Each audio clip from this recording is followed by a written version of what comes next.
지구 종말 시계가 있습니다. 그것은 바로 핵전쟁으로 인한 지구 종말의 위험성을 알려주는 시계라 할 수 있겠습니다. 1947년 미국 핵무기 개발 계획에 참여한 과학자들이 핵전쟁으로 인해서 인류가 종말을 고하는 시점을 자정으로 설정하여 고안한 시계입니다. 핵과학지 표지에 지구 종말 시기가 처음 등장할 때 시각은 11시, 오후 11시 53분이었습니다. 1991년 미국과 소련의 냉전이 종식된 때 지구 종말 시계는 뒤로 가서 11시 43분을 가리켰습니다. 심지어 11시 58분을 가리킨 경우도 3번 있었습니다.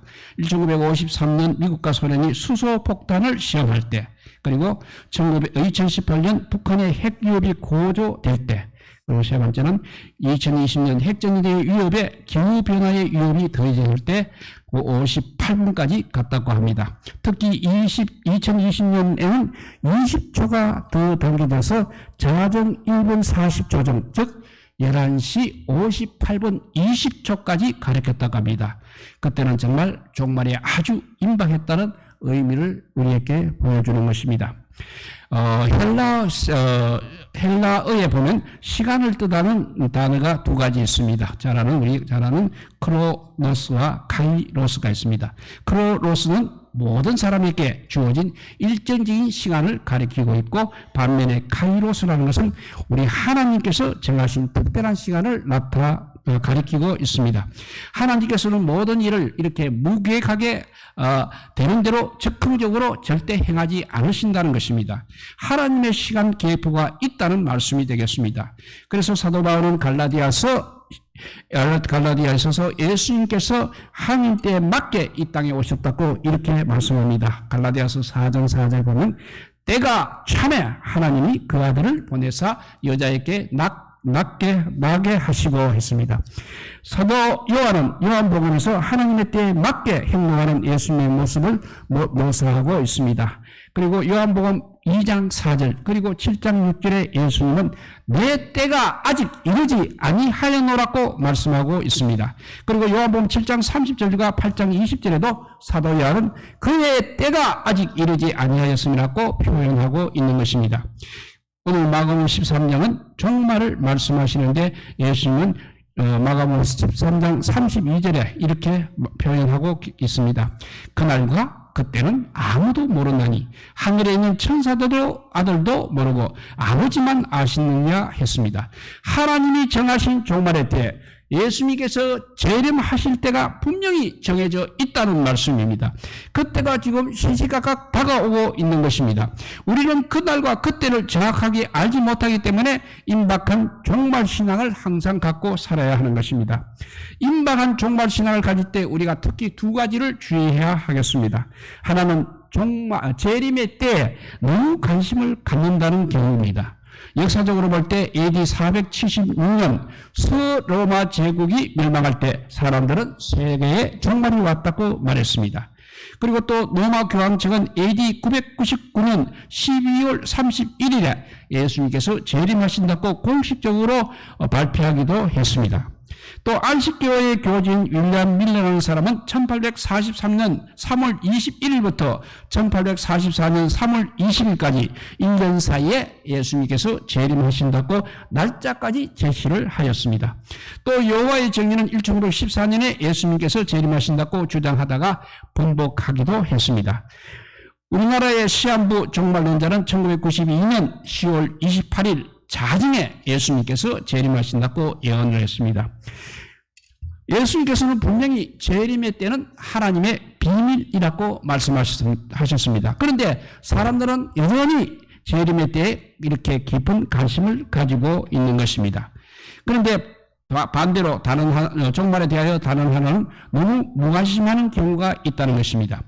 재림 너무나 많이 말하기 때문에 오히려 영적으로 무뎌지기도 할 뿐 아니라 특히 세속과 제약에 푹 빠져 있기 때문에 영적으로 무감각하기도 하며 먹고 살기 힘들기 때문에 영적으로 무관심하기도 하는 것입니다. 야곱과 에서 같이 에서 신드롬이라는 말이 있습니다. 에서는 현실주의자를 지칭하는 말입니다. 미래가 없는 사람들, 내일을 꿈꾸지 않고 준비하지 않은 사람들, 오직 현실을 즐기고 현실의 모든 것을 걸며 쾌락에 푹 빠져 있는 사람을 가리키는 것이 에서 신도론입니다. 그런 사람들에게는 종말은 정말 무관심한 영역이 되겠습니다. 그런데도 불구하고 구약 성경에 예수님의 초림에 대한 약속은 350회 나오고 있습니다. 그 약속대로 분명히 예수님께서는 이 땅에 오셨습니다. 그런데 신약 성경에 예수님의 이제 재림에 대한 약속은 316회 나오고 있습니다. 분량으로 보면 신약 성경의 20분의 1에 해당됩니다. 그래서 재림에 대해서 우리가 무관심할 수 없는 것입니다. 소홀히 할 수 없는 이유가 바로 여기에 있다는 것입니다. 그래서 건전한 종말신앙, 임박한 종말신앙, 그리고 실제적인 종말신앙을 갖고 우리는 살아가야 하는 것입니다. 고난주간 화요일에 예수님께서 이제 유대 교권주의자들과 논쟁을 끝내시고 성전을 떠나시면서 성전에 대한 심판을 예언하십니다. AD 70년에 로마의 디도 장군에 의해서 예루살렘 성이 함락되고 헤롯 성이 무너지게 됩니다. 예수님의 말씀대로 돌 하나도 돌 위에 남지 않을 정도로 철저하게 무너지는 것입니다. 성전에 대한 이런 심판을 말씀하신 후 예수님께서는 성전을 떠나서 이제 그 건너편 감난산으로 가십니다. 그리고 성전을 바라보시면서 앉아 계셨습니다. 이때 오늘 본문처럼 내면의 제자가 예수님께 질문합니다. 그 질문이 4절입니다. 어느 때에 이런 일이 있겠사오며 이 모든 일이 이루어지려 할 때에 무슨 징조가 있사오리까 하고 질문을 합니다. 이것은 바로 종말의 때와 종말의 징조에 대해서 묻는 질문인 것입니다. AD 70년에 헤롯 성전의 파괴는 역사적인 사실이 되었습니다. 문제는 역사적인 종말입니다. 예수님의 종말의 징조에 대해서 자세하게 말씀하십니다. 구약의 다니엘서와 신약의 요한계시록을 참고하면서 마가복음 14장의 내용을 분석하면 이렇습니다. 오늘 5절에서 13절은 전 3년반에 해당하고 14절에서 13절은 23절까지는 후 3년반에 해당합니다. 그리고 그 다음에 24절에서 27절까지는 예수님의 재림을 묘사하고 있습니다. 예수님께서 재림하시기 전 7년 대환란이 있다는 사실을 염두에 두고 우리는 오늘 본문을 살펴봐야 하겠습니다. 오늘은 종말의 징조 3가지를 개괄적으로 한번 말씀드리고자 합니다. 첫째, 미혹이 있다고 했습니다. 5절, 6절입니다. 마지막 때일수록 엄청난 미혹이 있다는 것입니다. 미혹하는 일과 미혹을 당하는 일이 너무 많을 것이라는 것입니다. 한두 사람이 아니라 많은 사람들이 이 미혹할 것이고 한두 사람이 아니라 많은 사람이 미혹을 당할 것이라고 했습니다. 미혹하는 사람도 많고 미혹당할 사람도 많다는 것입니다. 마귀 사탄이 바로 이 미혹의 영인 것입니다. 고린도후서 11장 14절 15절을 보면 이것은 이상한 일이 아니라 사탄도 자기를 광명의 천사로 가장하나니 그러므로 사탄의 일꾼들도 자기를 의의 일꾼으로 가장하는 것이 또한 대단한 일이 아니다라고 했습니다. 마귀 사탄은 미혹의 영입니다. 그리고 미혹하는 자들은 사탄의 종들, 즉 사탄의 일꾼들이라 할 수 있는 것입니다. 대표적으로 그 일꾼 중에 대표적으로 사탄 밑에 바로 대표적인 일꾼들이 적 그리스도와 거짓 선지자들입니다. 마태복음 13장에 예수님께서는 가라지 비유를 설명하시면서 가라지를 뿌리는 원수를 마귀라고 말씀하셨습니다. 우리 주변에는 아직도 거짓 교회, 거짓 목사, 이단들이 참 많이 있습니다. 마지막 때이기 때문에 우리가 극적으로 조심을 해야 하는 것입니다. 한번 미혹되게 되면 회개하며 하나님 앞에 돌아올 시간적 여유가 그리 많지 않다는 것입니다. 그래서 예수님께서는 미혹받지 아니하도록 주의하라고 경고하십니다. 어떻게 하면 마귀 사탄의 미혹과 거짓 종들 미단의 미혹을 분별할 수가 있겠습니까? 첫째, 성령의 사람이 되어야 합니다. 성령으로 충만하고 성령의 주시는 그 지혜가 있어야 합니다. 특히 성령의 은사 중에 영분별의 은사를 받아야 하겠습니다. 그래야만 성과 악, 진리와 비진리의 성령의 역사와 마귀의 역사를 잘 분별할 수 있는 것입니다. 두 번째는 말씀과 기도에 힘써야 합니다. 예수님께서는 40일을 금식하시면서 마귀 사탄의 미혹을 말씀으로 물리치셨습니다. 하나님의 말씀은 사탄의 미혹을 물리치는 강력한 무기, 즉 성령의 검인 것입니다. 진리인 하나님의 말씀으로 무장하게 되면 영적으로 우리가 항상 깨어 있어야만 분별할 수 있는 것입니다. 세 번째는 진리의 기둥과 터가 되는 우리 교회를 항상 가까이 해야 하는 것입니다. 하나님께서는 교회와 목회자들을 통해서 오늘도 지금도 역사하고 계십니다. 교회 중심으로 신앙생활을 하고 목회자들의 영적 지도를 잘 받아야만 이렇게 분별할 수 있다는 것입니다. 이렇게 마지막 때에는 종말의 징조, 첫째는 미혹이 있다고 했습니다. 두 번째는 재난이 있다고 했습니다. 7절 8절입니다. 마지막 때일수록 엄청난 재난이 일어날 것이라고 했습니다.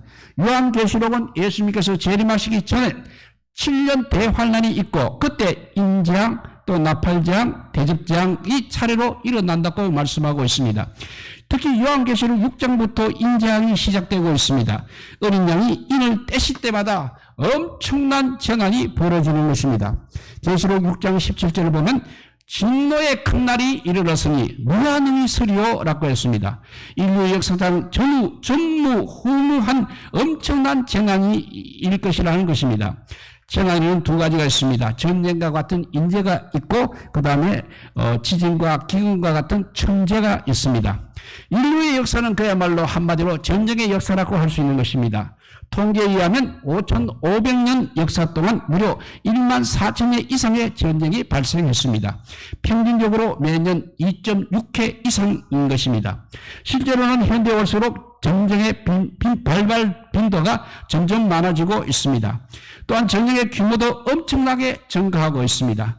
적군 한 사람을 죽이는데 드는 비용을 생각해보면 BC 54년에는 75센트밖에 들지 않았습니다. 그러나 나폴레옹 시대에 오면 3,000달러가 들고 1차 대전 때는 21,000달러, 2차 세계대전 때는 20만 달러, 앞으로 3차 대전 때는 적군 한 사람 죽이는데 100만 달러 이상이 들 것이라고 예상을 하고 있다고 합니다.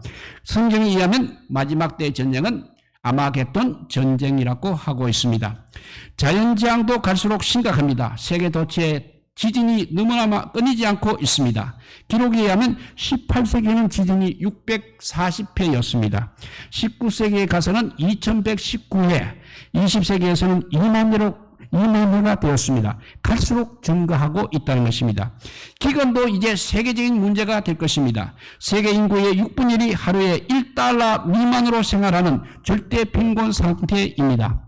그 밖에도 화산 폭발, 쓰나미, 또 홍수, 가뭄, 태풍, 폭우, 폭설, 폭염, 한파, 지구온난화, 온실가스, 해수면 상수, 빙하, 붕괴, 코로나, 원숭이 두청에 이르기까지 자연재앙이 끊이지 않는다는 것입니다. 오늘 우리 시대의 동식물의 멸종위기, 기후변화, 환경재앙이라는 말이 우리에게 너무나 익숙한 단어가 되어 있습니다. 이렇게 종말의 징조 세 가지입니다. 첫째는 미혹이 있고 두 번째는 재난이 있는데 이제 세 번째 핍박이 있다고 했습니다. 9절 10절 말씀입니다. 마지막 때일수록 엄청난 박해와 핍박이 있는 것입니다. 본문 9절에 공회와 해당에 끌려가는 것은 타 종교 권력으로부터 핍박을 받는다는 의미가 되겠습니다. 그리고 권력자들과 임금들 앞에 서게 된다는 것은 바로 세상 권력으로부터 박해를 받는다는 의미가 되겠습니다. 그 다음에 초대교회 때는 그리스도인이 유대교와 로마 제국으로부터 엄청난 박해를 받았습니다. 중세에 가서는 로마 천주교로부터 엄청난 박해를 받았습니다. 현대 와서는 이제 이슬람과 공산당으로부터 엄청난 박해를 받았습니다. 지금도 세상은 그리스도를 박해하고 교회를 핍박하고 있습니다. 그래서 예수님께서는 십자가 지시기 전날 밤 이렇게 말씀하셨습니다. 요한복음 15장 20절 말씀입니다. 사람들이 나를 박해하였은즉 너희들도 박해할 것이요 라고 했습니다. 제자들이 박해를 받는다는 것은 예수님의 제자로서 너무나 당연하다는 말씀인 것입니다. 요한복음 16장 33절에 보면 세상에서는 너희가 환난을 당하나 담대하라 내가 세상을 이겨놓으라 했습니다. 제자들이 환난을 당할지라도 담대하라고 말씀하고 있습니다. 기독교의 특징이 무엇이겠습니까? 바로 세 가지 환난과 고난과 박해, 이 세 가지인 것입니다. 기독교의 역사는 그야말로 고난의 역사라고 할 수 있습니다. 수많은 사람들이 예수님과 복음 등의 고난을 받았습니다. 수많은 사람들이 신앙 때문에 피를 흘렸습니다. 그런데 기적 같은 일은 그런 고난과 죽음 앞에서도 오히려 담대하게 복음을 전했다는 사실입니다. 오늘 보면 10절에서 13절을 보면 예수님께서는 강한 의지를 표명하시고 확신을 가지고 제자들에게 말씀하십니다. 복음이 먼저 만국에 전파되어야 할 것이니라. 사람들에게 붙잡혀 끌려갈지라도 염려하지 말라. 성령이 말씀하신 대로 전파하라. 너희는 심지어 너희를 미워하여 죽일지라도 끝까지 견디라고 했습니다. 예수님께서는 제자들에게 마지막 때일수록 미혹이 있고 재난이 있으며 핍박이 있다고 말씀하십니다. 그런데 미혹과 재난과 핍박은 제자들이 어떻게 할 수 있는 일이 아닌 것입니다. 제자들이 할 수 있는 것은 어떠한 상황이라도 목숨을 걸고 복음을 전파하는 일이 제자들이 할 수 있는 일인 것입니다. 이제 말씀을 정리해 봅니다. 예수님께서는 성전에 대한 심판을 말씀하시고 이어서 종말의 징조를 말씀하십니다. 성경은 예수님께서 성경은 예수님의 초림부터 재림까지 이 전 기간을 종말이라고 말씀하고 있습니다. 지금은 종말 중에서도 마지막 때인 것입니다. 하나님 예수님께서 말씀하신 종말의 징조가 아주 선명하게 지금 이루어져가고 있는 것입니다. 특히 7년 대환란 기간 중에 전 상징반에 벌어질 일은 바로 세 가지 미혹과 재난과 핍박입니다. 그럴수록 우리는 두려워하지 말고 스스로 조심하며 한 걸음 더 나아가서 이제는 복음을 전하는 전도자로 사명을 다하시기를 우리 주님의 이름으로 축복드립니다. 기도하겠습니다. 사랑의 하나님 감사합니다. 우리는 그냥 너무 종말에 대해서 말을 많이 들어서 무관심해지기 쉽습니다만은 그래도 깨어서 기도하는 자 주님의 오시는 그날을 아버지와 우리가 준비하는 믿음의 사람들이 되게 하여 주시옵소서. 그렇게 하기가 쉽지 않게 세상은 우리에게 미혹과 재난과 핍박을 줄 것이라고 말씀하고 있습니다. 그때 담대하게 일어나서 오히려 복음을 전하는 전도자의 사명을 감당하면서 마지막을 맞이하는 주님의 또 재림을 맞이하는 저희들 되게 하여 주시기를 간절히 빌고 원하오며 이 모든 말씀 안국남서나 우리 구주 예수 그리스도 이름으로 기도드리옵나이다. 아멘.